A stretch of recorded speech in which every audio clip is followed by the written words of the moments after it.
सीताराम दोस्तों, आज हम जाएंगे माँ डाट काली के दर्शन करने के लिए। अगर आप भी मेरठ से जा रहे हैं तो आप भी मेरठ होते हुए मुजफ्फरनगर के रास्ते सहारनपुर हाईवे को पकड़कर माँ डाट काली के दर्शन के लिए पहुंच सकते हैं। सहारनपुर हाईवे पर बहुत ही फेमस भजिया मिलती हैं, तो अगर आप भी जा रहे हैं तो इस रास्ते पर भजिया अवश्य खाएं। माँ डाट काली का मंदिर देहरादून के निकट स्थित है। जो देवी काली को समर्पित यह मंदिर देहरादून सहारनपुर रोड पर ISBT देहरादून से सिर्फ 7 किलोमीटर की दूरी पर स्थित है। देहरादून का डाट काली मंदिर देहरादून शहर से 14 किलोमीटर दूर सहारनपुर रोड पर स्थित है। रास्ते में बारिश का सुहावना मौसम हो रहा है, जिसके कारण यात्रा करना और भी आनंददायक महसूस होने लगा है। अगर आप भी जाना चाहते हैं तो आप भी इस रास्ते से जा सकते हैं और बड़े ही प्रेम भावपूर्ण होकर। आइए चलते हैं मंदिर के प्रवेश द्वार पे। ये मंदिर का प्रवेश द्वार है। यहाँ पर हमेशा ही बच्चों के लिए छोटे छोटे खिलौने मिलते रहते हैं। यहाँ पर पार्किंग की भी विशेष सुविधा है। आप बेझिझक अपनी गाड़ी को पार्क यहाँ पर आसानी से कर सकते हैं। यह रास्ता मंदिर की ओर ही ले जा रहा है। अगर आप अपने घर से प्रसाद नहीं लेकर आए हैं तो यहाँ पर आपको प्रसाद के लिए 2-3 दुकानें मिल जाएंगी, जहाँ से आप माँ भगवती, माँ राजराजेश्वरी के लिए, माँ डाट काली के लिए प्रसाद ले सकते हैं और आपको बिना किसी दिक्कत के यहाँ पर आसानी से माँ काली के लिए प्रसाद मिल जाएगा।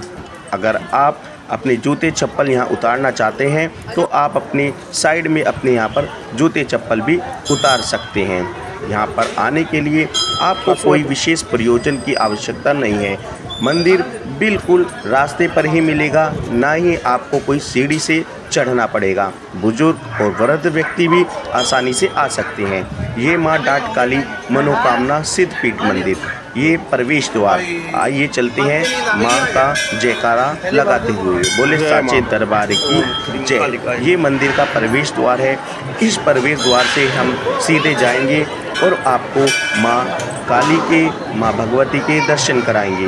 यह स्थान माँ भगवती, माँ काली, माँ राजराजेश्वरी का है। यहाँ से होते हुए हम आज आपको माँ काली के भव्य दर्शन कराने वाले हैं।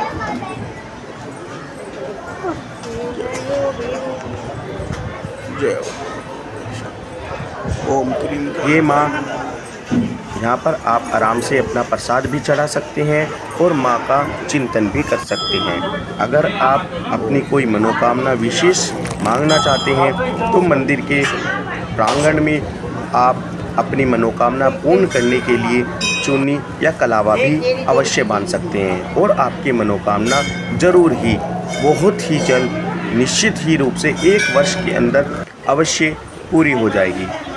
आज हम यहाँ पर भंडारा करेंगे और पूजन वितरण करेंगे। आइए चलते हैं, आपको आगे की ओर लेकर चलते हैं। यह मंदिर का ही प्रांगण क्षेत्र है।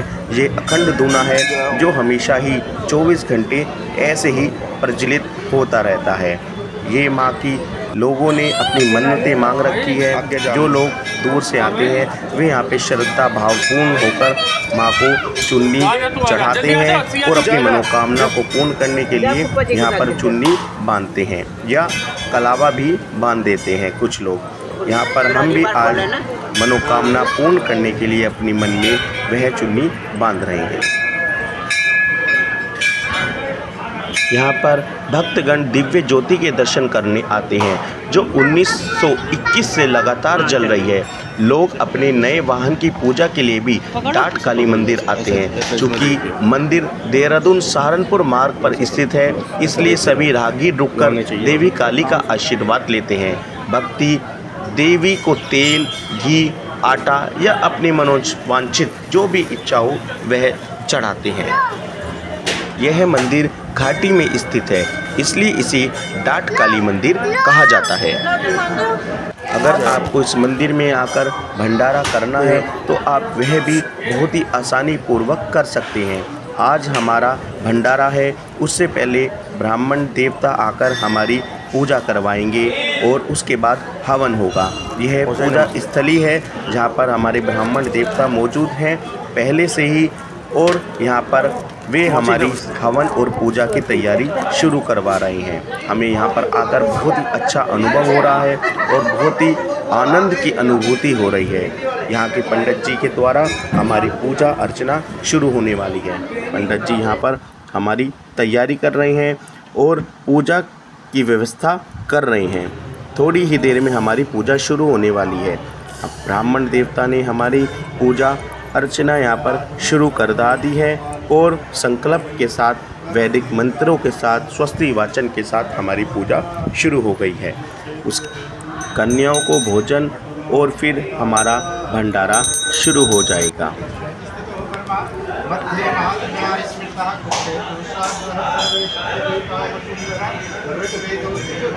अगर आप भी यहाँ पर आकर भंडारा करवाना चाहते हैं तो यहाँ पर एक पर्ची कटती है 21,000, 31,000, 51,000 या यथाशक्ति आगे कितनी भी, कम से कम 21,000 रुपये में आप अपना यहाँ पर भंडारा करा सकते हैं। तो हमने भी एक अपनी यथाशक्ति के अनुसार कम से कम 21,000 तो देने ही होते हैं भंडारे के लिए। अपनी यथाशक्ति के अनुसार हमने यहाँ पर पहले आकर बुक किया था और उसके बाद हमने यहाँ पर भंडारे के लिए परमिशन ली थी। तो आज हमारा यहाँ पर भंडारा है। अब पंडित जी हमें यहाँ से हवन की ओर लेकर जा रही हैं। यहाँ पर हमने बहुत ही अच्छे मंत्रों से ब्राह्मण देवताओं के साथ आहुति दी है। ऐसा लग रहा था कि माँ शक्ति हमारी आज सारी ही मनोकामना को अवश्य ही पूरी करेगी, हमारे आज कष्टों को अवश्य ही निवारण करेगी। ब्राह्मण देवताओं के बहुत ही सुंदर, बहुत ही अच्छे, बहुत ही प्रेम पूर्वक उच्चारणों के साथ हमने हवन की समाप्ति की और पूर्ण आहुति की। पूर्ण आहुति के बाद अब ब्राह्मण देवता यहाँ के हमें परिक्रमा के लिए कह रहे हैं और अब हम यहाँ पर परिक्रमा लगाएंगे।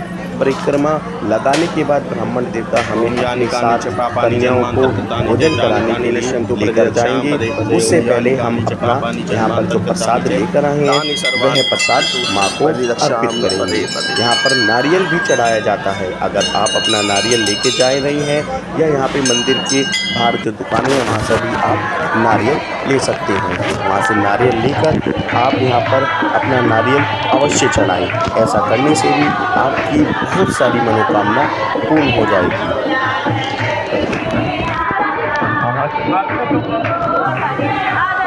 यहाँ पर हमारा अब प्रसाद चढ़ाया जाएगा।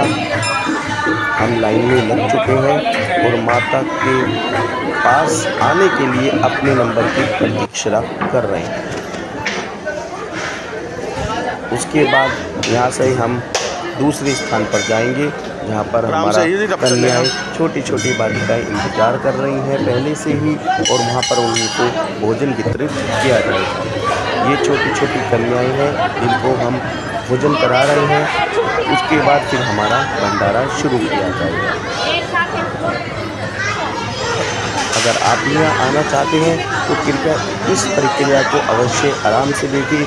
इसी प्रक्रिया के द्वारा आपका भंडारा, आपका हवन, आपकी पूजा शुरुआत और अंत तक ऐसे ही चलेगी। ये भंडारा स्थल है जो भंडारा चलता रहता है। श्रद्धालु लोग आते हैं और अपना भंडारा करवाते रहते हैं। ये भंडारा स्थल है। आइए आपको दिखाते हैं अंदर की ओर। दोस्तों ये हाँ जी पूर्ण शुद्धि का ध्यान रखते हुए यहाँ पे माँ का भोग बनाया जाता है। चलो इन्हें पैर दो क्योंकि उनके बस केवल मैंने हलवा चने बटवा खाना बांट दो। ठीक है नहीं? ठीक है। छिंटे वाला जब कन्याओं का भोजन पूर्ण हो जाएगा उसके बाद हम बाहर जितने भी लोग श्रद्धालु लोग आए हुए हैं जो भंडारे में बैठना चाहते हैं उनको अपने हाथों से भंडारा वितरित करेंगे। उनको भोजन और प्रसाद खिलाया जाएगा। यहाँ छोटी छोटी कन्याओं को तिलक कर रहे हैं। उसके बाद इनके चरण स्पर्श करके इनको दक्षिणा दी जाती है।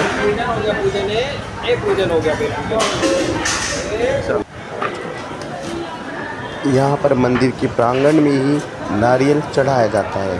आप अपना नारियल लेके आए हैं तो यहाँ पर इनको नारियल दिया जाता है और ये छील कर उसका प्रसाद वापस आपको दे देते हैं। फिर हमने भंडारा शुरू किया और सभी श्रद्धालुओं को बड़ी ही प्रेम पूर्वक भंडारा का प्रसाद खिलाया।